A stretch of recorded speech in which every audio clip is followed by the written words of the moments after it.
దేవువాక్యం వెళ్దాం. దయచేసి ఈ దినము మీతో మాట్లాడాలని ఆశిస్తున్న అంశం చాలా ముఖ్యమైనది. అదే సమయమందు మనకు బాగా తెలిసింది, మనకు అలవాటైంది. ప్రారంభంలో ప్రశ్న వేయాలని ఆశిస్తున్నాను. యేసు ప్రభు, యేసు అనగానే మీకు ఏం జ్ఞాపకానికి వస్తారు? How do you remember Jesus? యేసు అనగానే మీకేమి జ్ఞాపకానికి వస్తారు?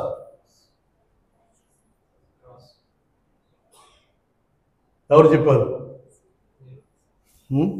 నువ్వు చెప్ప స్లిప్ అని తెస్తున్నావు. ఎవరికి వినబడిందా?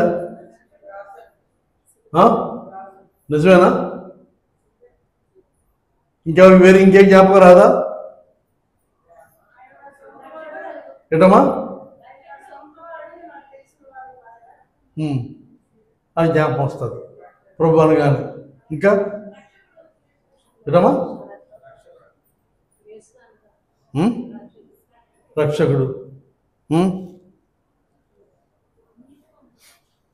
అయితే ప్రభు మనల్ని ఏమి జ్ఞాపకం చేసుకోమని చెప్పాడు? What did Jesus tell us to remember just before he left? ఆయన ఈ లోకాన్ని విడిచి వెళ్ళక ముందు ఆయన మనం జ్ఞాపకం ఉంచుకోవాలి అని దేని గురించి చెప్పాడు అని ఆలోచించాలంటే ఆయన చెప్పిన మాటల్లో సెలబ్రేట్ మై బ్రోకెన్నెస్, నా విరవబడిన తనాన్ని మీరు జ్ఞాపకం చేసుకోండి, దాన్ని సంబరం చేసుకోండి, దాన్ని పండగగా చేయండి. మీ కొరకే విరువబడిన నా దేహాన్ని జ్ఞాపకం చేసుకోండి. ఆ దేహాన్ని బట్టి మీరు ఆనందించండి. ఇంకా ప్రభు చెప్పిన మాట ఏదనగా, నేను మీ కొరకే చిందించిన రక్తాన్ని జ్ఞాపకం చేసుకోండి. ఇదే ప్రభు యొక్క బల్ల. ఇంకా సంస్కారం, కమ్యూనియన్ అనే మాటలు మనం వాడతాం. దయచేసి 1 కొరింథీ పత్రిక 11వ అధ్యాయం 23 నుంచి మనం చదివితే ఇక్కడ అపోస్తలుడైన పౌలు ప్రభువైన యేసుక్రీస్తు ద్వారా తనకు తెలిసిన విషయాలను, సత్యాన్ని, ఈ మాటలు చూసినట్టు సంఘం, అన్ని సంఘాల్లో కూడా ఈ మాటలు ఆ రోజుల్లో వాడుకున్న మాటలు ఇవి. ఒక విధంగా కంటత చేయబడిన మాటలు ఇవి. మనం కూడా ప్రభు బల ఆరాధనలో ఈ వాక్యాలు ఉపయోగిస్తాం. కాబట్టి ఒకసారి వాటిని చదువుతాను.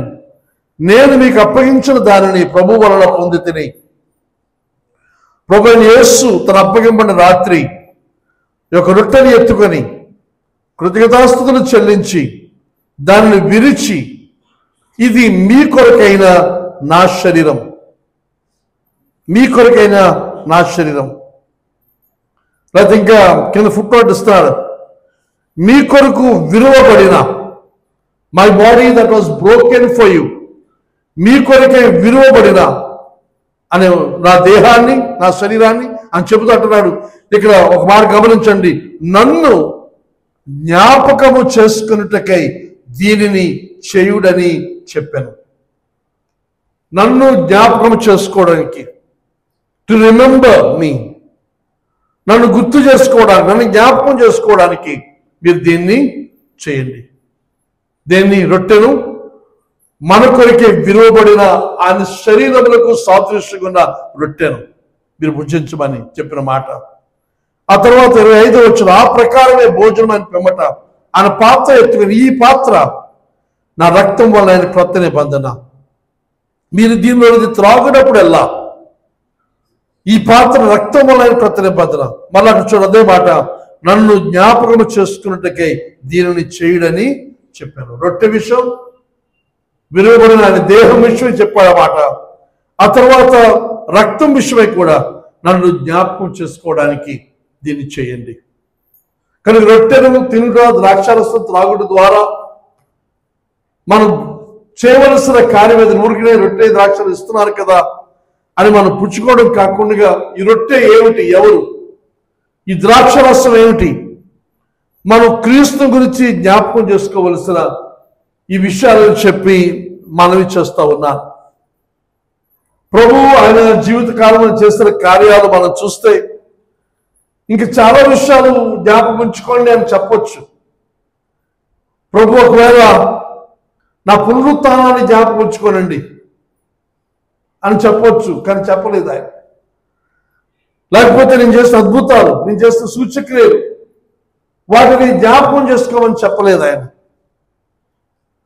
లేకపోతే నేను ఆ రోజుల్లో అత్యంత తెలివైన పండితులు, పరిసయులు, సద్దూకయులు, శాస్త్రులు అనేకమైన మెలికలు పెట్టిన ప్రశ్నలు వేస్తూ ఆయన ఏదో రకం చేత మాటల్లో దోషాన్ని కనుగొనాలి, పట్టుకోవాలని చెప్పి ఆయన దగ్గరికి వచ్చినప్పుడు, వారు వాదించినప్పుడు ప్రభువు వారి వాదనలన్నీ కూడా చాలా సులువుగా పక్కన పెట్టేశాడు.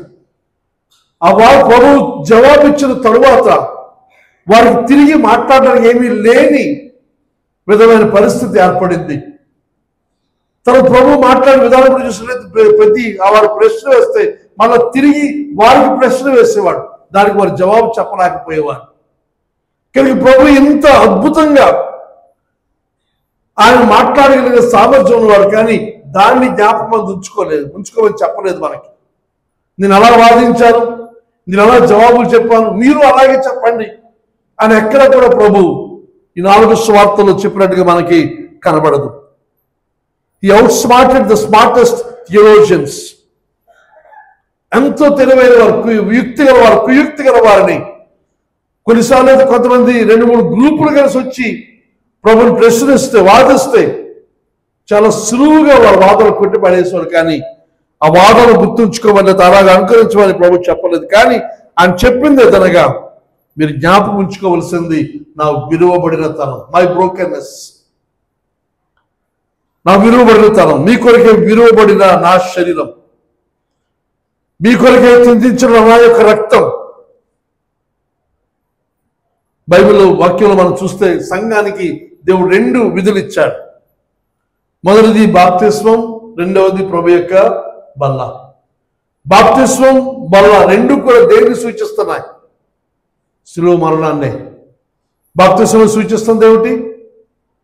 ఎలాగైతే ప్రభు మరణించి సమాధి చేయబడి వాళ్ళ తిరిగి లేచాడో, ప్రభుని విశ్వాసం ఇచ్చిన వారు క్రీస్తుతో పాటు కూడా సిలువ వేయబడి మరణించి సమాధి చేయబడి వాళ్ళ తిరిగి లేస్తున్న ఆ సూచన. కనుక బాప్తిస్మలో ప్రభు యేసుక్రీస్తు యొక్క మరణం, ఈ యొక్క బల్లారాధనలో కూడా ప్రభు యేసుక్రీస్తు యొక్క మరణం. దీనిని మనం జ్ఞాపకం అందించుకోవాలి. ప్రభు యొక్క కోరిక అది, ప్రభు యొక్క ఆలోచన అని చెప్పి మనవి చేస్తూ ఉన్నారు. మిగతా ఏ విషయాలు జీవిస్తే సేవలో అనేక విషయాలు జరిగాయి, కానీ అవన్నీ కాకుండా ఇది మీరు గుర్తుపెట్టుకోవాలి. యేసు మనకు తెలుసు, ఆయన పేరు ఇమ్మానుయేల్, అనగా దేవుడు మనకు తోడుగా అని అర్థం. అయితే మన కొరకు దేవుడు తోడుగా చేసిన కార్యం ఏమిటి అని ఆలోచన చేస్తే, ఆయనతో మనతో ఆయన అన్ని విషయాల్లో కూడా తనను తాను ఐడెంటిఫై చేసుకున్నాడు. మనతో అన్ని విషయాల్లో తాను సహానుభవం కలిగిన వాడిగా ఆయన ఉన్నాడు. మొట్టమొదటి ఆయన చేసిన కార్యం ఏదనగా, మనతో కలిసి ఉండుట కొరకు, మనతో సహానుభవం కలిగి ఉండుట కొరకు ఈ లోకానికి మానవుడిగా వచ్చాడు. ఆయన సంపూర్ణ మానవుడిగా వచ్చి మనం అనుభవిస్తున్న ప్రతి శోధన, ప్రతి ఇబ్బంది, ప్రతి కష్టాన్ని ఆయన స్వయంగా అనుభవించి, మానవ జాతి లోకమంతా అనుభవిస్తున్న ప్రతి విషయాన్ని కూడా ఆయన స్వయంగా అనుభవించి దాంట్లో సహానుభవం కలిగిన వాడు. దీని గురించే హెబ్రీ పత్రిక 4వ అధ్యాయంలో ఈ పత్రిక రాసిన భక్తులు అంటాడు, 14వ వచనం, 4వ అధ్యాయం 16వ వచనం మనం చూస్తే, హెబ్రీ పత్రిక 4వ అధ్యాయం 14 నుండి 16 వరకు చదువుతున్నాను. ఆకాశ మండలం గుండా వెళ్ళిన దేవుని కుమారుని యేసు అని గొప్ప ప్రధాన యాజకుడు మనకు ఉన్నాడు కనుక మనం ఒప్పుకొని దాన్ని గట్టిగా చేపట్టుదాం. ఈ ప్రధాన యాజకుడు అని యేసు, మన యేసు అని చెబుతూ ఉన్నాడు. 15వ వచనం, మన ప్రధాన యాజకుడు మన బలహీనతల యందు మనతో సహానుభవం లేనివాడు కాడు గాని, అంటే దాని అర్థం ఏమిటి? మనతో సహానుభవం కలవాడు కానీ సమస్త విషయములలో మన వలనే శోధింపబడినను ఆయన పాపము లేనివాడిగా ఉండెను. మన వలనే శోధింపబడినను. ప్రభువుకు కలిగిన శోధనలన్నీ కూడా మనకు వచ్చే శోధనలే. ఏదైనా తోటలో ఆదాము హవ్వలకు వచ్చిన శోధనే, ఆయన అరణ్యంలో ఉపవాసం ఉన్నప్పుడు సైతాను ద్వారా శోధించబడినప్పుడు ఆదాము శోధించిన శోధనే ప్రభువు యేసుక్రీస్తుకు వచ్చింది. అలాగే మన దినదిన జీవితాల్లో సైతాను మనల్ని శోధిస్తూ, లోకం మనల్ని ఆకర్షిస్తూ మన శోధనలన్నీ కూడా ప్రభు ఎరిగినవాడు, మనతో సహానుభవం కలిగినవాడు. ఒక మనిషిగా ఏవేవైతే ఎదుర్కొంటాడో మనిషి వాటన్నిటినీ కూడా ఆయన ఎరిగినవాడు. ఇక్కడ 16 అంటున్నాడు, కనుక మనం కనికరింపబడి సమయోచితమైన సహాయం కొరకు ప్రభు పొందినట్లు ధైర్యంతో కృపాశ్రమం వద్దకు చేరుతాం. కనుక మన సహాయం ఆయన. ఎవరి దగ్గర వెళ్ళి ఏదైనా సహాయం కోరినప్పుడు వారికి మన అనుభవం లేకపోతే, మన విషయం వారికి అర్థం కాకపోతే వారి స్పందన వేరుగా ఉంటుంది. కానీ వారికి మనం వెళుతున్న అవసరం సంబంధించి వారు అనుభవించి ఉంటే వారు తెలుస్తుంది, సహానుభవం ఉంటుంది, దానితో వారు స్పందించే తీరు విధానం వేరుగా ఉంటుందని చెప్పి మనవి చేస్తూ ఉన్నాను. కనుక ప్రభు ఈ సహానుభవం కొరకు గాడ్ విత్ us అని చెప్పిన పేరుకు తగినట్టుగా ఆయన దిగి వచ్చాడు. దిగి వచ్చి 30 సంవత్సరాల పాటు ఆయన ఇంటి వద్దే ఉన్నాడు. 30 సంవత్సరాల వయసు నుండి ఆయన బయటకు వచ్చి 3.5 సంవత్సరాల పాటు సేవ చేసిన సంగతి మనకు తెలుసు. కానీ ఈ 30 సంవత్సరాలు ఆయన చేస్తున్న పని ఏమిటి? తండ్రి వాళ్ళకి తెలుసు, వడ్రం పని చేసేవాడు. కనుక ఆ పనిలో తండ్రి దగ్గర ఆ పని నేర్చుకున్నాడు ఆయన. తర్వాత తండ్రి చనిపోయిన తర్వాత తన తల్లి అయిన మరియను, తర్వాత ఆమెకు యోసేపు వల్ల పుట్టిన తమ్ముళ్ళు చెల్లెలను ఆ కుటుంబం యొక్క బాధ్యత ప్రభు వహించి 30 సంవత్సరాల పాటు ఆ కుటుంబాన్ని పోషించాడు ఆయన. 30 సంవత్సరం తరువాత ఆయన సేవలోకి వచ్చిన సంగతి. కనుక మనం ఒకవేళ మన దినదిన జీవితాల్లో ఆర్థికంగా కానీ, కుటుంబ భారాన్ని మోస్తూ కానీ, లేకపోతే మన చేతి పని చేస్తూ, వృత్తిని చేస్తూ, ఉద్యోగాన్ని చేస్తూ కుటుంబాన్ని నడిపిస్తున్నప్పుడు ఇది దేవునికి ఏం అర్థమవుతుందిలే, దేవునికి తెలియదులే అనుకోవడం లేదు. ప్రభు దాన్ని అనుభవించాడు ఆయన. ఏ రోజు కూలి ఆ రోజు తీసుకోవడం, ఏ రోజు పని ఆ రోజు చేయడం, కష్టమైన పని, శ్రమతో కూడిన పని, చెమటతో కూడిన పని, అందులో ఉన్న కష్టాన్ని ఆయన ఎరిగినవాడు. ఆ తర్వాత 3.5 సంవత్సరాలు ఇదే సమయం మంది పక్క ఈ పని చేస్తూ లేఖనాలు సంపూర్తి ఎరిగినవాడు. 12 సంవత్సరాల వయసులోనే ఆయన చూసిన పండితులతో, శాస్త్రులు, పరిసయ్యులతో వాద ప్రతివాదనలు, ప్రశ్నలు, జవాబులు చేస్తున్న పని అదంతా నేర్చుకో. ఆయన ప్రభువు కాబట్టి ఆయనకు ఆటోమేటిక్గా తనలోనికి, బుర్రలోనికి, మెదడులోనికి దేవుడు దించలేదు, డౌన్లోడ్ చేయలేదు. కష్టపడ్డాడు, చదివాడు, నేర్చుకున్నాడు, తెలుసుకున్నాడు. కనుక దేవునికి సంగమా మనం పని చేస్తున్నామని చదువు మానేయడం, లేదా చదువుకుంటున్నామని పని మానేయడం కాకుండా ప్రభు వలె మన అన్ని విషయాల్లో కూడా ఆల్రౌండ్గా అన్ని పరిస్థితుల్లో మనం ఎదగవలసిన అవసరం ఉందని చెప్పి మనవి చేస్తూ ఉన్నాను. ఆయన ఎప్పుడైతే మన యొక్క విరిగిన తనానితో, మన యొక్క పగిలిన పరిస్థితితో, మన యొక్క దీన స్థితితో తనను తాను సహానుభవం కలిగిన వాడు, తనను తాను ఐడెంటిఫై చేసుకున్నాడు. ఆ తర్వాతే మన కొరకు ఆయన చనిపోయాడు. ఆయన మనతో సహానుభవం కలిగిన తరువాత మన కొరకు చనిపోయాడు. మన స్థానంలో ఆయన చనిపోయాడు. 2 కొరింథీ పత్రిక 5:15 చూస్తే పౌలు ఇక్కడ రాస్తాడు. 2 కొరింథీ పత్రిక 5:19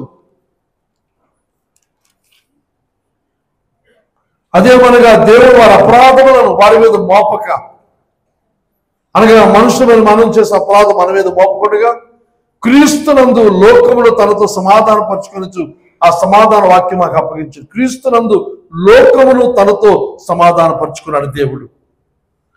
అయితే ఇక్కడ క్రీస్తునందు దేవుడు సమాధాన పరుచుకున్నాడు తెలుగులో వ్రాయబడి ఉంది. కానీ ఇంగ్లీష్ తర్జుమాలో ఎన్ఐటీలు అంటారు ఆ సమాధానం పరుచుకుంటున్నప్పుడు గాడ్ వాజ్ ఇన్ క్రైస్ట్, దేవుడు తండ్రి అయిన దేవుడు క్రీస్తులో ఉండి క్రీస్తు శిలువ మరణము ద్వారా మనలను ఆయనతో సమాధాన పరుచుకున్నాడు. కనుక ఈ శిలువలో చూసినప్పుడు తండ్రి అయిన దేవుడు, కుమారుడైన క్రీస్తు వారిద్దరూ కలిసి చేస్తారు గొప్ప కార్యం. మనతో సహానుభవం కలిగిన క్రీస్తు ఆ శిలువ మీద వేలాడుతూ చేసిన కార్యం మనం దేవునితో సమాధానపరిచాడు. ఇంకంటారు ఇక్కడ, ఇక మీద మనుషుల యొక్క పాపములు వారి మీద మోపక, వారి అపరాధములు వారి మీద మోపక. మన అపరాధం మన మీద లేవిక, మన అపరాధం మన దోషములు అన్నీ కూడా ప్రభువైన యేసుక్రీస్తు మీదకి మార్పిడి చేయబడ్డాయి, లేదా ఆయన మీద మోపబడ్డాయి. మోపబడిన తర్వాత ఆయన మన పాపలకు బదులుగా ఆయన శిలువలో మరణించాడు. 21వ వచనం అంటున్నాడు, ఎందుకనగా మనం ఆయన యందు దేవుని నీతి అగినట్లు పాపం ఎరుగని ఆయనను మన కోసం పాపముగా చేస్తాడు. Christ never sinned to be the offering for our sins. English వాళ్ళు అంటాడు, ఏనాడు ఎప్పుడు కూడా పాపం చేయను ఆయన. అనగా మనకు తెలుసును, ఆయన పుట్టుకలో పాపం లేదు, ఆయన జీవితంలో పాపం లేదు. పాపం ఎరుగని ఆయనను ఏమైంది, మన పాప పరిహారార్థమనిగా దేవుడు అతను అప్పగించాడు. మన తెలుగులో సరైన తర్జుమా చేస్తారు, అదేవిధంగా మన కోసం పాపముగా చేయబడ్డాడు. ఆయనే పాపం అయిపోయిన పరిస్థితి. కనుక ప్రభువు చెబుతున్న మాట ఏదనగా, మీరు జ్ఞాపకం ఉంచుకోవలసింది ఏమిటి అనంటే, నా యొక్క విలువబడిన తనం, నేను మీ కొరకు నలుగొట్టబడిన పరిస్థితి, ఈ యొక్క బ్రోకెన్నెస్ లేకపోతే ఈ విలువబడిన తనాన్ని, ఈ పగిలిన స్థితిని మీరు దీని యందు మీరు ఆనందించండి. ఇది మీరు పండగగా సెలబ్రేట్ చేసుకోనండి. ఎందుకు అనంటే, ఆయన మన కొరకు శిలువలో మరణించడానికి ముందు ఆయన చేసిన కార్యం, మనతో అన్ని విషయాలు కూడా సహానుభవం కలిగిన వాడు. మనతో పాటు తాను అదే పరిస్థితులు కూడా వెళ్ళాడు. అవన్నీ కూడా ఆయన గ్రహించాడు. మన యొక్క పగిలిన స్థితి, మనలో మనం రక్షించుకోలేని స్థితి ఆయన చూచి, ఆ స్థితికి ఆయన దిగిపోయి మనకు బదులుగా శిలువలో మరణించాడు. అయితే మనము కూడా ఇతరులు ఎవరికైనా ఏదైనా సహాయం చేయాలి అంటే మనము కూడా వారి స్థితిలోనికి మనం దిగవలసిన అవసరం ఉంది. వారి వైపు, లేకపోతే వారి షూస్లో వెళ్ళమని ఇంగ్లీష్లో సామెత ఉంది, అనగా వారి చెప్పుల్లోకి వెళ్తే వారి బాధ మనకు అర్థమవుతుంది. కానీ ప్రభువు చేసిన కార్యం మన చెప్పుల్లోకి వచ్చాడు. ఆయన ఈ కేమ్ ఇంటూ అవర్ షూస్, ఆయన వచ్చి మన స్థితిని అడిగి ఆయన చేశాడు. కనుక మనము కూడా చేయవలసిన కార్యం ఏదనగా, ఇతను ఎవరికైనా మనం ఏదైనా సహాయం చేయాలి, వారికి మేలు చేయాలి అంటే మనము ఆ విరిగిన స్థితిలోనికి మనం రావలసిన అవసరం ఉంది. లేదా ఇంకా చెప్పాలంటే, మనము విరిగిన స్థితిలోనికి మనం రావాలి, పగిలిన స్థితిలోనికి మనం రావలసిన అవసరం ఉంది. మన ద్వారా దేవుడు ఏదైనా కార్యం చేయడానికి మనం విరిగి నలిగిన వారమై ప్రభు ఎదుగు వస్తేనే, ప్రభు ఎలాగైతే ఆయన విలువబడి ఆయన లోకానికి అంతటికి ఇప్పటికీ రక్షకుడిగా నిత్య జీవానికి కారకుడిగా ప్రభు ఉన్నాడు, ఆ రకంగా మన జీవితాలు కూడా అనేకులకు దీవెనకరంగా ఉండాలి అంటే, ప్రభు మనం వాడుకోవాలి అంటే మనము కూడా విలువబడిన వారంగా ఉండవలసిన అవసరం ఉంది. ఈ సంబంధం మనవి చేస్తున్నాను. God has first to do something in us. దేవుడు మొట్టమొదటి మనలో కార్యం జరిగించాలి, లేకపోతే మీలో మన ఒక్కొక్కరిలో దేవుడు కార్యాన్ని జరిగించాలి. Before he can do something through us. మన ద్వారా దేవుడు ఏదైనా కార్యం చేయాలి అని అంటే, నీ ద్వారా నా ద్వారా ముందు మనలో కార్యం దేవుడు చేయాలి. దానికి మనం అనుమతి ఇవ్వాలి. చాలాసార్లు చెప్పాలి మాట, దేవుడు మనకి స్వేచ్ఛా చిత్తాన్ని ఇచ్చాడు, దానితో దాన్ని ఉల్లంఘించాలి ఆయన. కనుక మన ఇష్టపూర్వకంగా వెళ్ళి, ప్రభువా నాలో నీ కార్యాన్ని జరిగించు, ఇదిగో విరిగిన స్థితిలో నీ వద్దకు వస్తూ ఉన్నాను, పగిలిన స్థితిలో నీ వద్దకు వస్తూ ఉన్నాను, నిస్సహాయ స్థితిలో నీ వద్దకు వస్తూ ఉన్నాను. ఇందాక మనం పాడిన పాట ఇశ్రాయేలు జనాంగాన్ని నడిపిస్తున్నప్పుడు అరణ్యంలో 40 సంవత్సరాల పాటు పగలు మేఘస్తంభం, రాత్రి అగ్నిస్తంభం. ఎవరది? ప్రభువే, దేవుడే ఉన్నాడు అక్కడ. గాడ్ విత్ us అన్నప్పుడు ఆ పగలు రాత్రి కూడా వాళ్ళతో ఉన్నాడు ఆయన. అదే దేవుడు ఈరోజు మన జీవితాల్లో కూడా పగలు రాత్రి, మన నిద్రపోతున్నా మెలకువగున్నా ఆయన మన మీద దృష్టి కలిగి ఉన్నాడు, మనతో ఉన్నాడు. మనకి స్థితి అంతా కూడా ఆయన ఎరిగిన వాడని చెప్పి మనవి చేస్తూ ఉన్నాను. అది దినమందు నా యొక్క ఆశ జరగ దేవుని చిత్తమే జరగా God is calling his people back to the cross, back to the centre. దేవుడు మన తిరిగి తన సంఘాన్ని తన ప్రజలను మన తిరిగి వెనక్కి రండి. ఎక్కడ రావాలి? కేంద్రం ఏది? కేంద్రం యేసు యొక్క సిలువ. ఆ సిలువ దగ్గర రావాలి. మొదటి కొరింథీ పత్రిక 1వ అధ్యాయం 18వ వచనం మనం చూస్తే సిలువ 18వ వచనం అంటున్నాడు, సిలువను గురించిన వార్త నశించుచున్న వారికి వెర్రితనం. సిలువను గురించిన వార్త నశించున్న వారికి వెర్రితనం. మన వీధులకు వెళ్ళి బయటికి వెళ్ళి మనకు తెలిసిన వారికి సిలువల గురించి మాట్లాడదాం అనుకుంటే మనలో చాలా మందికి మనం మాట్లాడక ముందే మనలో సమస్యగా సిలువల గురించి చెప్తే ఎవరు ఆకర్షించబడతారు? ఎవరు వస్తారు? ఇక్కడ పౌలు అంటున్నాడు, ఇది కొరింథీ సంఘాన్ని స్థాపించాడు. పౌలు వచ్చాడు, సువార్త చేయడానికి వచ్చాడు, తన నిర్ణయంతో వచ్చాడు. ఏమిటా నిర్ణయం అంటే, నేను సిలువ వేయబడి యేసును తప్ప మరికి దేనిని ఎరగను అనే నిర్ణయంతో వచ్చాడు. కారణం ఏదంటే, అంతకుముందు కొరింథీకి రాకముందు ఏథెన్స్ వెళ్ళాడు.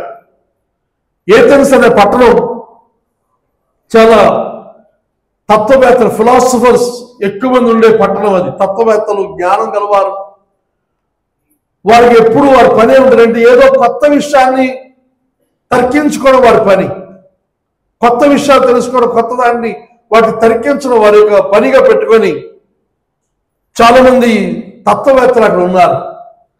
అయితే పౌలు కూడా తత్వం ఎరిగిన వాడు, ఫిలాసఫీ తెలిసిన వాడు, జ్ఞానం గలవాడు, గమాలియేలు పాదముల దగ్గర విద్యను అభ్యసించిన వాడు. చెప్పాలంటే వారితో పాటు వాదించకాల్సిన సమూజ్జి అతడు.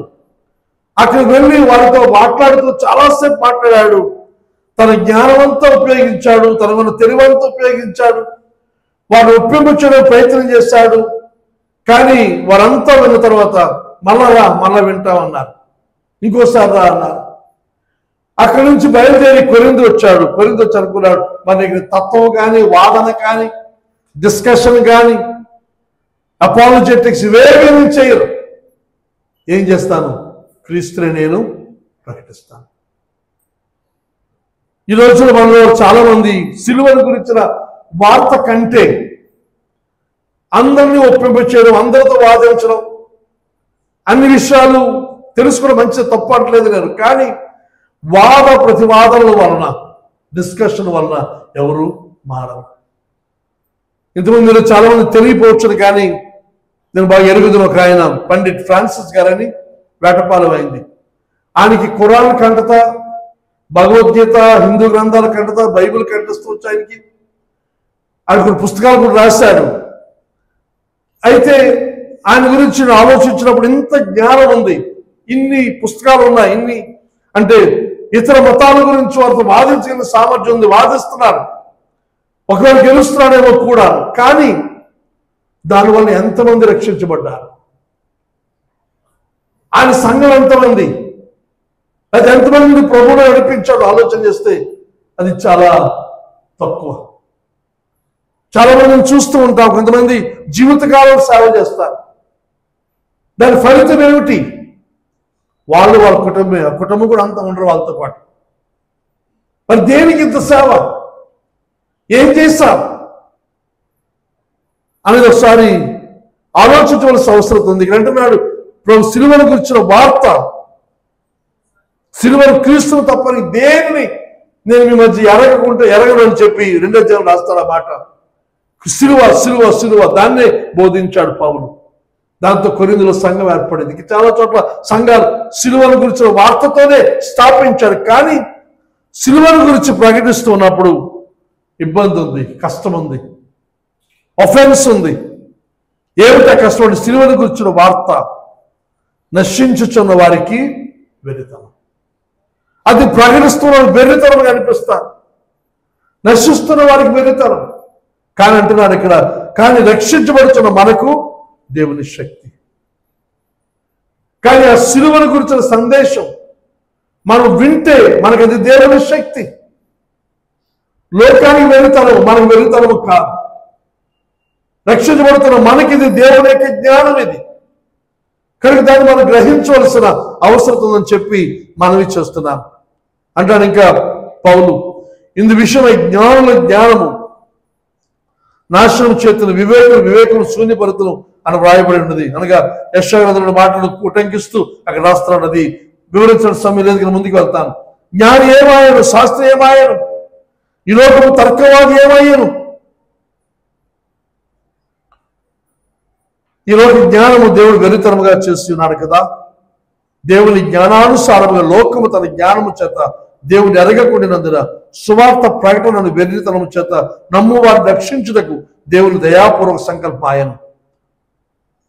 దేవుని చిత్తం ఏమిటి అనంటే సిలువను గురించిన వార్త.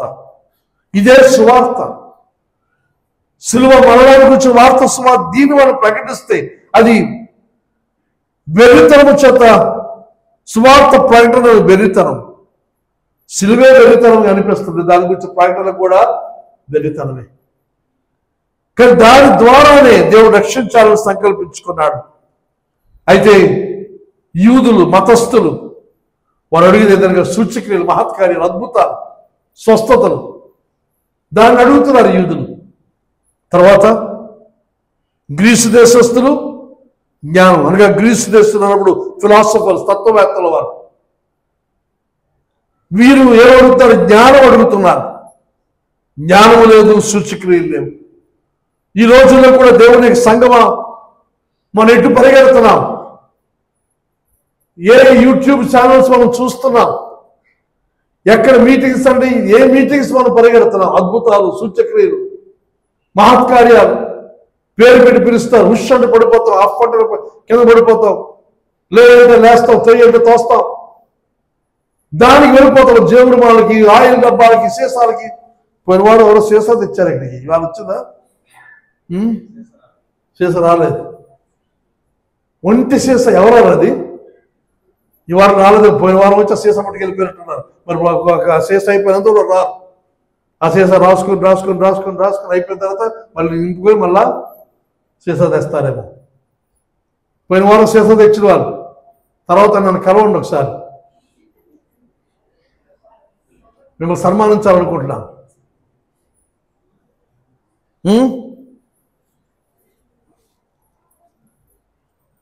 ఎక్కడున్నాం? సూచక్రియలు, యూదులు సూచక్రియలు వచ్చేయమని అడుగుతున్నారు. యూదులు అంటే ఎవరు? దేవుని బిడ్డలు, దేవుని జనాంగం. ఇప్పుడు క్రైస్తవులంతా దేని వెంట పరిగెడుతున్నారు? సూచక్రియలు. నాకు బైబిల్లో లేనిది ఒకటి మనవారు చేస్తున్నారు, దాన్ని అందరూ దాన్ని ప్రోత్సహిస్తున్నారు. మీటింగ్స్ పాంప్లెట్లు రాస్తారు, వాక్యం చెప్పి అందరి కోసం ప్రార్థన చేస్తారు. అందరి కోసం ప్రార్థన చేయొచ్చు కాదని, కానీ ఒక్కొక్కరి మీద చెయ్యి పెట్టి ప్రార్థన చేయమని బైబిల్లో ఎక్కడుంది? ప్రభు చేశాడా? ప్రభు కంటే మీరు గొప్పవారా? ప్రభు చేస్తాడు. మీ చేతులు ఏముంది? మీ ప్రార్థన ఏముంది? ప్రభు కంటే మీరు శ్రేష్ఠులో నాకు అర్థం కాదు. ప్రతి ఒక్కరు మీ చేతుల నుంచి ప్రార్థన చేస్తా ఉంటే సగం అంతా రాత్రి 11 అయినా 12 అయినా 1 గంట అయినా ఉండిపోతారు. దేనికి?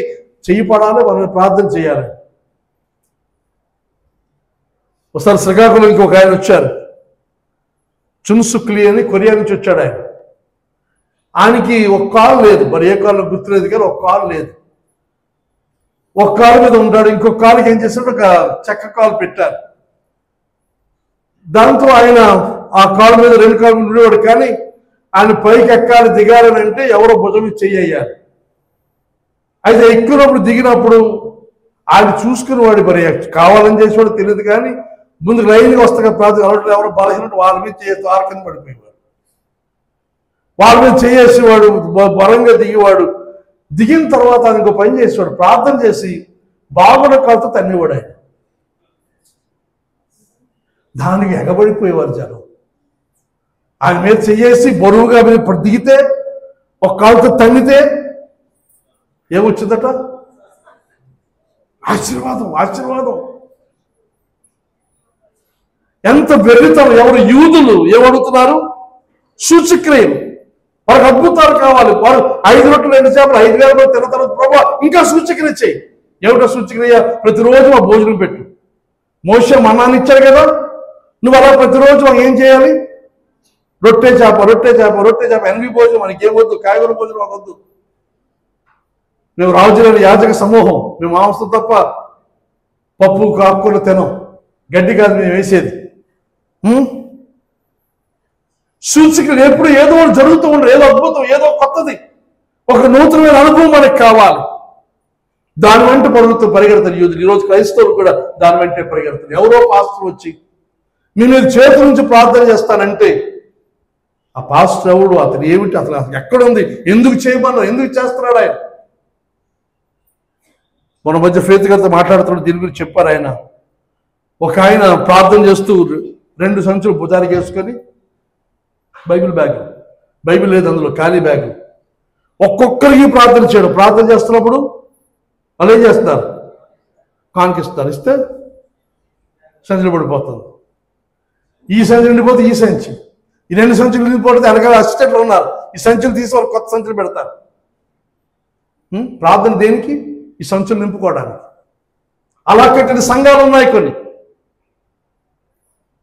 ఆ సంఘాలకి పరిగెడుతున్నారు జనాలు, పరుగు వెళ్తారు. దేనికి అని అంటే వాళ్ళు ఎత్తి మీద చేస్తారు, ప్రార్థన చేస్తారు. యూదులు సూచకులు అడుగుతున్నారు, గ్రీసు దేశస్తులు జ్ఞానం. కొంతమందికి వాదనే పని, ఎప్పుడు ఏదో ఏదో వాదన, ఏదో సంగతి, తర్కం. గ్రీసు దేశం తర్కం కావాలి. కానీ ఇక్కడ పౌలు చెప్తున్నాడు, తర్కము కాదు, అద్భుతాలు కాదు, మీకు కావలసింది క్రీస్తుకి సిలువ వేయబడిన యేసుని మీరు చూడాలి. ప్రభు చెప్పారన్నమాట యోహాను సువార్త 4:5, నేను పైకి ఎత్తబడితే అనేకులను నేను ఆకర్షిస్తాను. మనం క్రీస్తుని పైకెత్తితే, క్రీస్తుకి సిలువ మరణాన్ని మనం చాటిస్తే అనేక మందిని ప్రభువే ఆకర్షించుకుంటాడు. ఈ రోజుల్లో క్రైస్తవ్యం సంఘాలన్నీ కూడా సిలువల గురించి మాట్లాడడం లేదు, దాని గురించి ఆలోచించడం లేదు. సిలువల గురించిన ఆ అఫెన్స్, ఆ నింద, ఆ అవమానం తొలగించబడి దానికి బదులుగా మన ఆశీర్వాదాలు, దీవెనలు, స్వస్థతలు, ఇంకా ఎక్కువ మంది వాడే మాట, మీ దుఃఖ దినాలు సమాప్తం అయిపోయాయి. మరి ఆ మీటింగ్స్ అయిపోతే మళ్ళీ ఇంకో మీటింగ్ వస్తుంది, ఆ మీటింగ్ అదే మాట. మరి అప్పుడు సమాప్తం అయిపోతే మళ్ళీ ఇప్పుడు ఎందుకు మళ్ళా? అది ఎప్పుడు దుఃఖ దినాలు సమాప్తం అయిపోతూనే ఉంటాయి, మళ్ళా వస్తూనే ఉంటాయి. మరి దుఃఖము, కన్నీరు, వేదన లేదు, ఇక ఆశీర్వాదం ఆశీర్వాదం ఆశీర్వాదం. దీని గురించే మాట్లాడుతున్నాం. ఎప్పుడైతే సిలువను, సువార్తలో ఉన్న అఫెన్స్, సువార్తలో ఉన్న అభ్యంతరాన్ని మనం తొలగిస్తే మనం క్రీస్తునే కోల్పోతున్నాం, క్రీస్తునే పోగొట్టుకుంటున్నాం. పాత నిబంధనలో ఇశ్రాయేలు జనాంగం ఐగుప్తు బయలుదేరి వచ్చిన తర్వాత కనాను దేశపు అంచుకు వచ్చిన పరిస్థితుల్లో వారికి వెళ్ళే సమయమందు వారు చేసిన పని, మోషే కొండ మీద 40 దినాల తర్వాత కిందకు వచ్చినప్పుడు వారు విగ్రహారాధన చేస్తున్నప్పుడు వారు నాశనం చేయాలని దేవుడు సంకల్పించగానే మోషే వారి తరపున విజ్ఞాపన చేశాడు. దేవుడు ఆలోచన విరమించుకొని ఆయన మాట చెప్పాడు. అది ఇప్పుడు చదవను, కానీ తర్వాత ఎప్పుడైనా దాని గురించి మాట్లాడతాను. ప్రభు అన్నాడు, నేను మీతో రాను, కానీ మీరు వెళ్ళండి, మీతో పాటు నా దూతను పంపిస్తాను, పంపించి అక్కడ మీరు ఎలా ఉంటుంది, అక్కడ మీకు పాలు తేనెలు ప్రవహించు, మీకు వాగ్దానం చేసేవన్నీ కూడా అక్కడ ఇస్తాను, కానీ నేను రాను, నా దూతను పంపిస్తాను అని అంటే, ఈరోజు మనం ఎవరైనా ఏం చేస్తాం? ఫోన్లే, ఆయన రాకపోతే రాకపోయాడు, మనకేముంది, పాలు తేనెలు ప్రవహించే దేశం ఉంది, ఇల్లు ఉన్నాయి, వాకిళ్ళు ఉన్నాయి, భూములు ఇస్తున్నాడు, సంపాదిస్తున్నాడు. కానీ ఇవన్నీ ఉన్నప్పుడు మనకి ఆయన ఉంటేంటి, లేకపోతే ఈరోజు మన క్రైస్తవులు చేస్తున్న పని అదే. కానీ ఆ ఇశ్రాయేలు జనాంగం సంగతి తెలియదు, కానీ మోషే మాత్రం ఊరుకోలేదు. మోషే వెంటనే దేవుని సన్నిధికి వెళ్ళి ఒక్కడిగా ప్రార్థిస్తూ, ప్రభువా నీవు రాకపోతే మమ్మల్ని ఎక్కడి నుంచి పంపొద్దు, నువ్వు మాతో వస్తేనే మేము వెళ్తాం, నువ్వు రాకపోతే మేము వెళ్ళాం అన్నప్పుడు ఎప్పుడైతే ఆ మాట మోషే అడిగాడో దేవుడు వెంటనే స్పందించి సరే వస్తానన్నాడు ఆయన. ఎంత అద్భుతమైన ఆయన వాదించలేదు. ఇక సరే ఇలా చేస్తారు, మీ దగ్గర రాను. ఇంకా ఆయన రాకపోవడం గల కారణం నేను వస్తే మీ ప్రవర్తన సరిగ్గా లేదు, మిమ్మల్ని చంపేస్తాను, అంత కోపం వస్తుంది నాకు మిమ్మల్ని చూస్తుంటే, కాబట్టి నేను రాను, ఇంకెవరైనా పంపిస్తానంటే లేదు ప్రభా నీవే రావా అని మోషే పట్టుబట్టాడు. ఈరోజు దేవునికి సంఘం మనం చేస్తున్న పొరపాటు ఏదనగా అద్భుతాలు సూచికలు అంటే పరిగెడుతున్నాం. అందులో దేవుడు ఉన్నాడా? అది ప్రభు చిత్తమా? ఇది దేవుడు వాక్యానుసారమా అనేది ఎవ్వరూ కూడా ప్రశ్నించడం లేదు, ఆలోచించడం లేదు. కనుక మనవి చేస్తున్నాను, దేవునికి సంఘమా మన వెనక్కి రావాలి, మనం సిలువ ఎద్దుకు రావాలి, సువార్త ఎద్దుకు రావాలి. యేసు ప్రభు తన శిష్యులకు ఇచ్చిన ఆజ్ఞ ఒకసారి చూడండి. మత్తయి సువార్త 16వ అధ్యాయం 24వ వచనం మనం చూస్తే 24వ వచనం, అప్పుడు యేసు తన శిష్యులను చూచి ఎవడైనాను నన్ను వెంబడింపగోరిన యెడల తన్ను తాను ఉపేక్షించుకొని తన సిలువనెత్తుకొని నన్ను వెంబడింపవలను.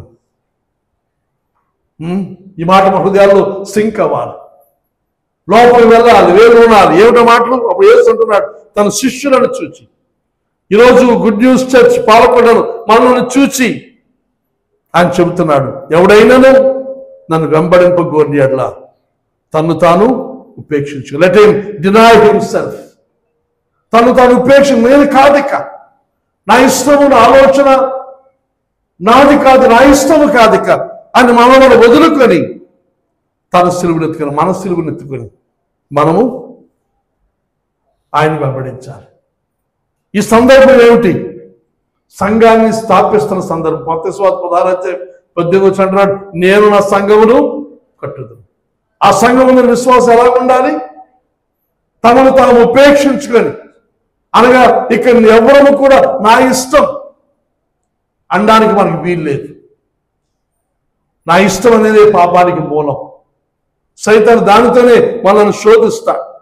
కానీ దేవుని చిత్తం ఏదనగా తను తాను ఉపేక్షించుకొని, తను తాను ప్రక్కన పెట్టుకొని తన సిలువనెత్తుకొని, take your cross and follow me, నన్ను వెంబడించు.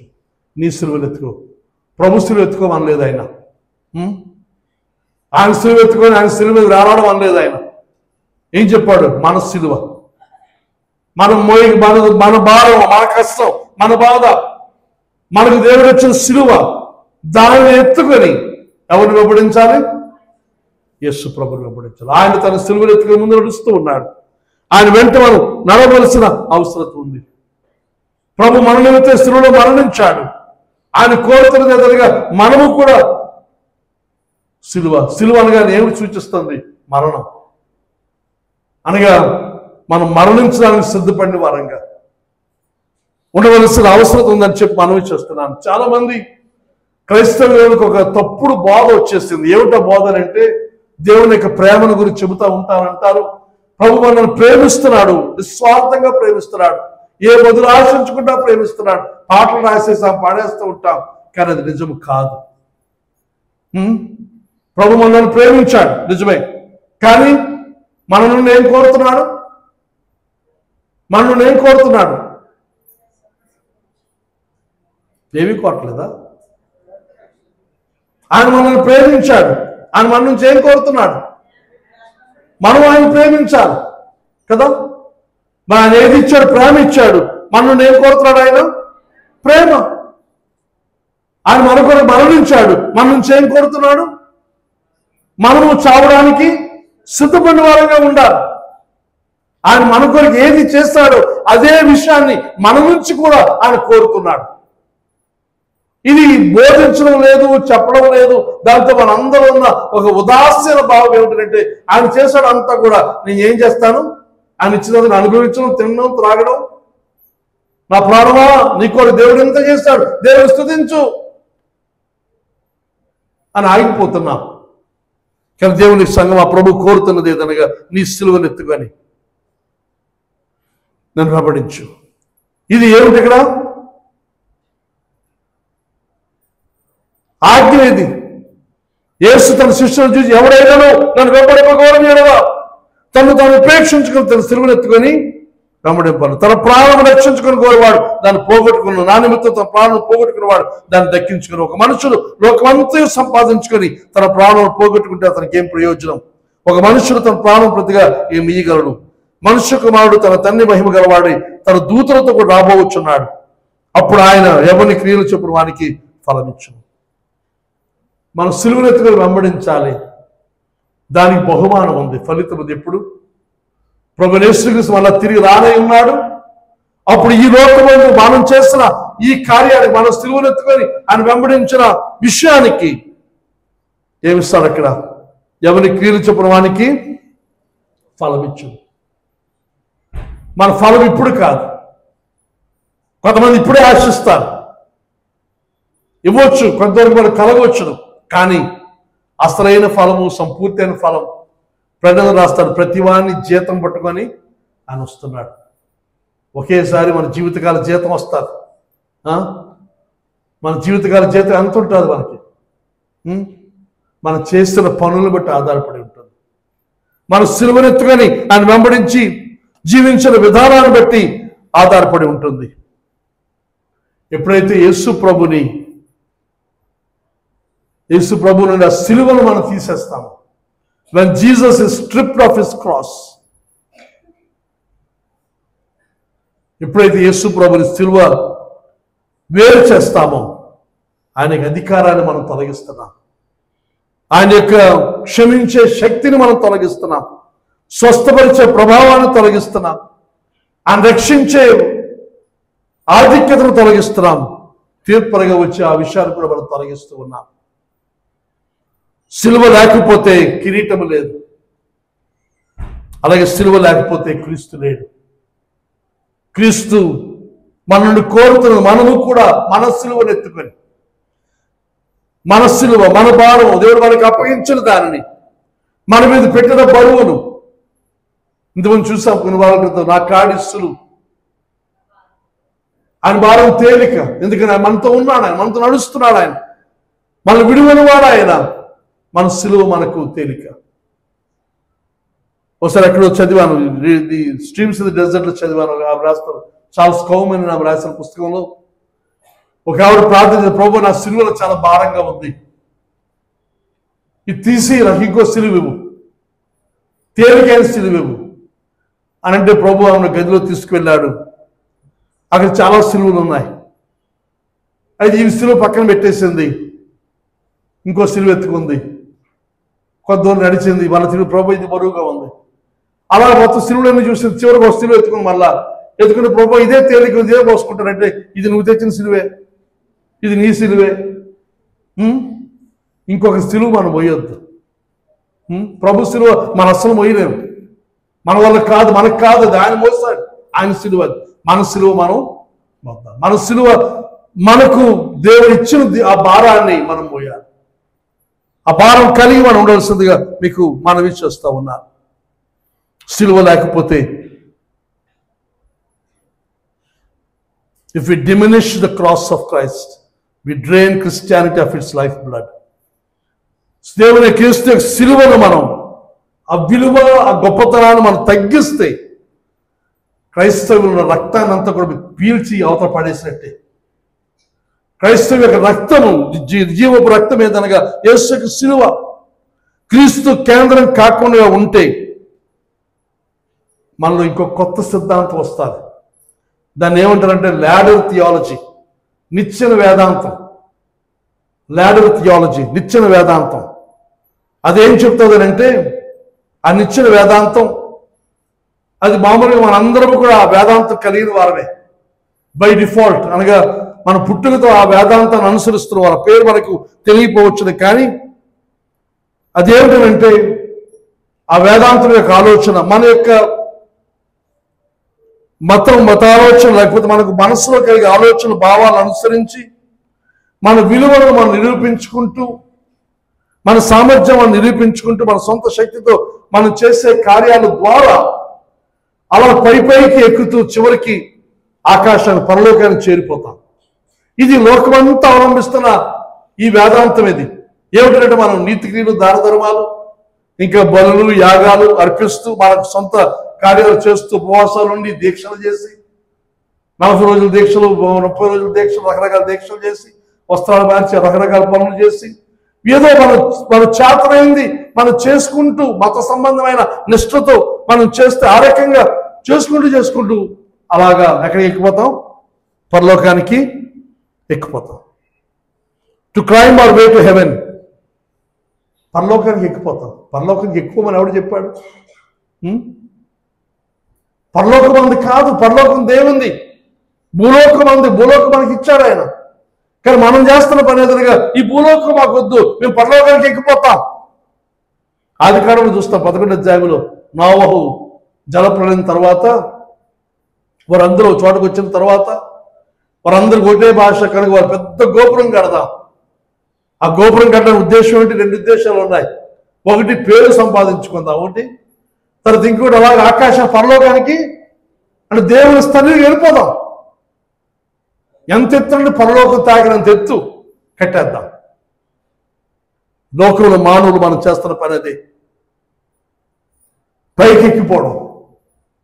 ఈ రోజుల్లో చాలా మంది బోధకులు చేస్తున్న పని వారు 40 రోజులు 50 రోజులు 60 రోజులు 70 రోజులు ఉపవాసాలు ఎందుకు అనౌన్స్ చేస్తున్నారు?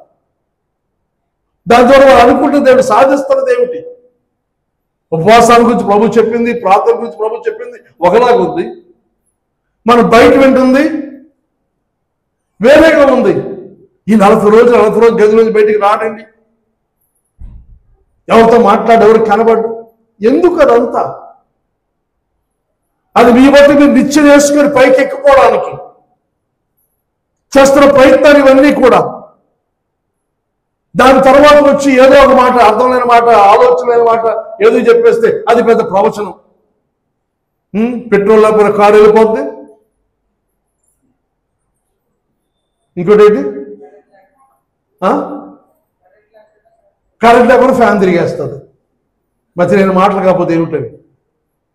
అది 40 రోజుల ఉపవాసం తర్వాత దేవుడికి బయలుపరిచింది. నెరవేరాలి కదా? దేవుడు చెప్పిన మాట నిరర్థకం కాదు కదా. కరెంట్ లేకుండా ఫ్యాన్ అలా తిరుగుతుంది, లాజిక్ కూడా లేదు దానికి.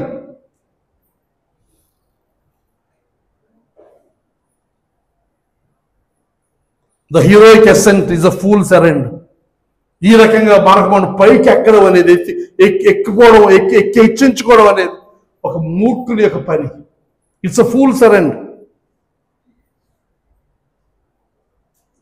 We can no more build to the heavens than we can save ourselves. మనం పరలోకానికి కట్టేయడం కాదు, మనం కాపాడుకోలేని స్థితి అది. అవన్నీ కూడా మోసపూరితమైనవి. Self deception and ruin. మనం మోసగించుకుంటాం, దాని ద్వారా అనేక మందిని మోసగిస్తూ ఉన్నాం, నిత్య నాశనానికి నడిపిస్తూ ఉన్నాం. కానీ ప్రభు చేసిన కార్యం ఒకసారి చూద్దాం. ఫిలిప్పీ పత్రిక 2వ అధ్యాయం. మనతో ఐడెంటిఫై అవ్వడానికి ఆయన చేసిన కార్యం. ఫిలిప్పీ పత్రిక 2వ అధ్యాయం.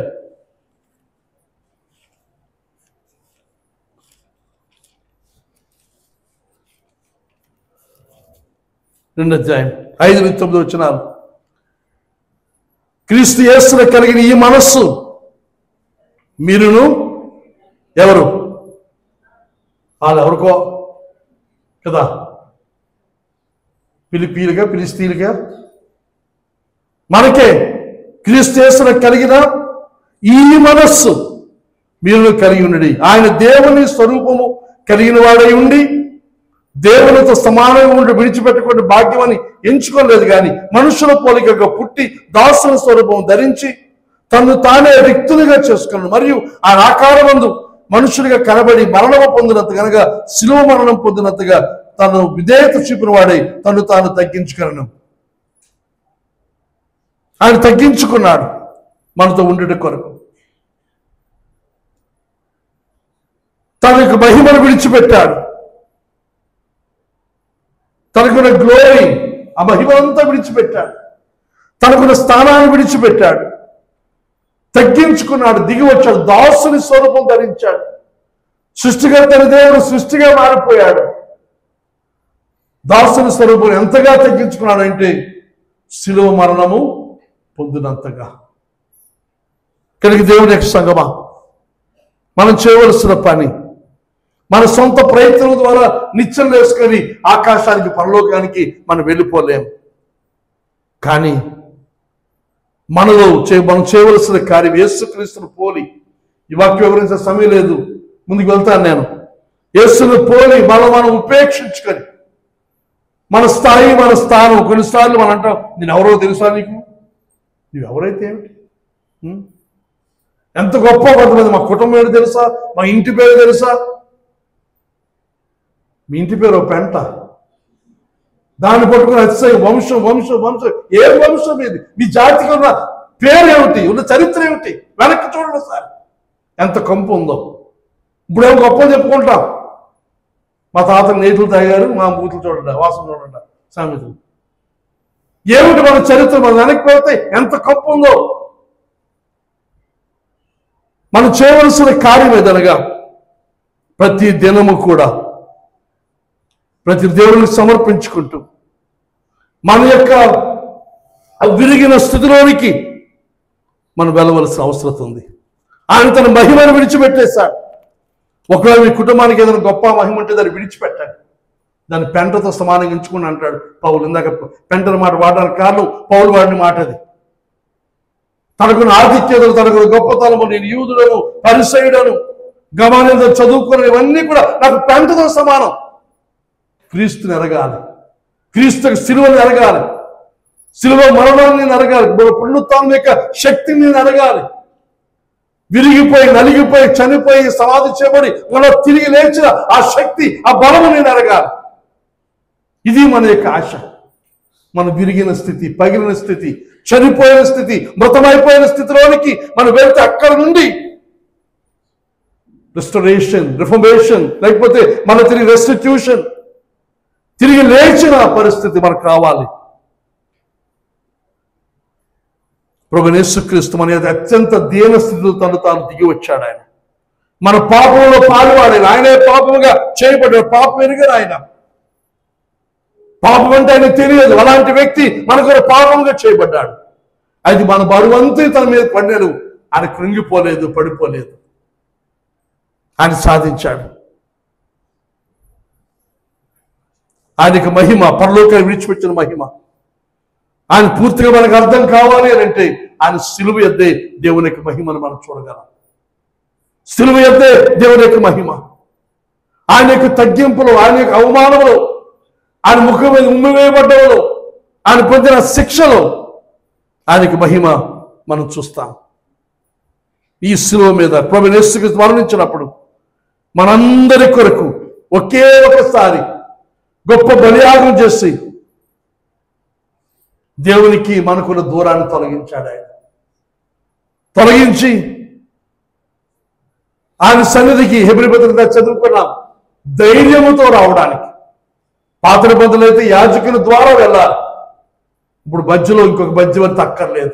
ఇంకొకరు వచ్చి నీ మీద చేతుల నుంచి ప్రార్థన చేసి కాలుతో ముడి మీద తలవలసిన అవసరం లేదు. మనకు మధ్యవర్తి లేదు, మధ్యలో ఇంకో మనిషి అక్కర్లేదు. దేవుని దగ్గర డైరెక్ట్ గా దేవుని తండ్రి యొక్క కుడిపార్శ్వకు అతి పరిశుద్ధ స్థలానికి ప్రభు శిలువలో మరణిస్తున్నప్పుడు దేవాలయం తెర నడివికి చినిగింది. లోపలికి వెళ్ళొచ్చు, ధైర్యంగా వెళ్ళొచ్చు. ఎందుకంటే మన ప్రధాన యాజకుడు మనతో సహానుభవం కలవాడు. ఈ సిలువ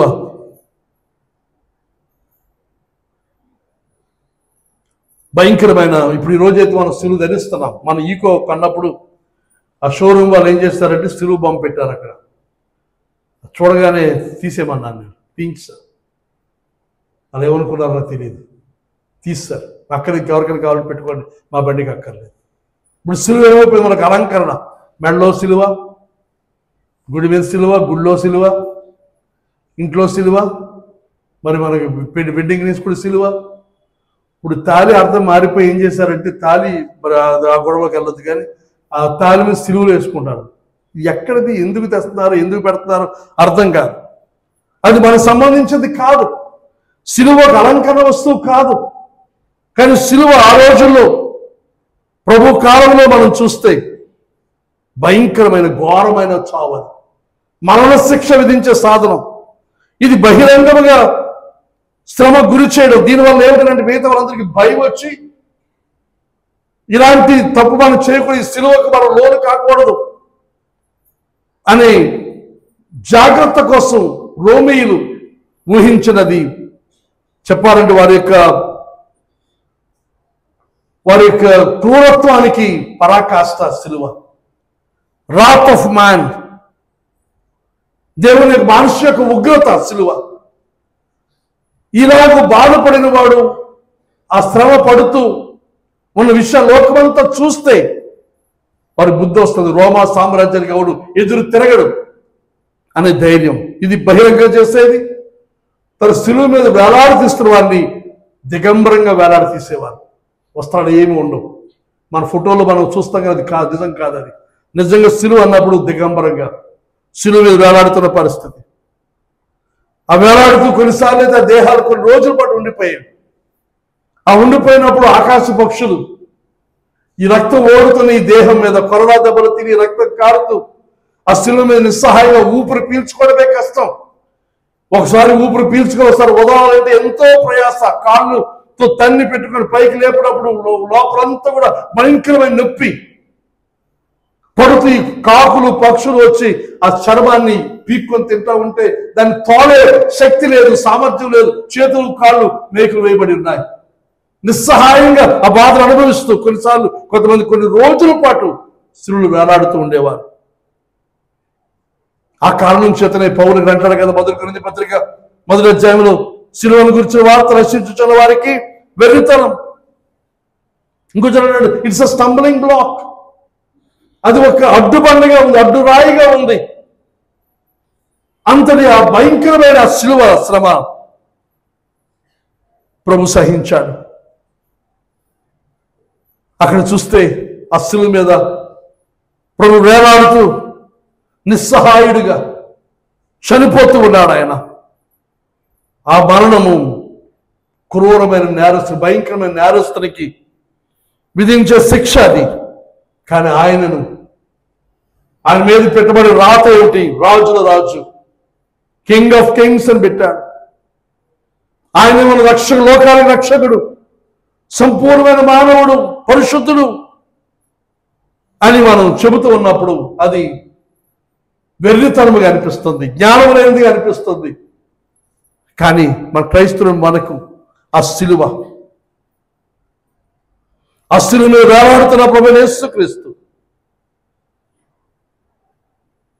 ఆయనే మన జీవితాలకు అర్థవంతమైన ఆరాధనకు ఆయనే కేంద్రం అని మనవి చేస్తూ ఉన్నాను. దేవుని యొక్క హృదయ స్పందన మనం చూస్తే the heart beat of the gospel, సువార్త యొక్క హృదయ స్పందన మనం చూస్తే అదేదనగా దేవుని యొక్క ఉగ్రత కాదు, కానీ దేవుని యొక్క ప్రేమ. ఆ ప్రేమ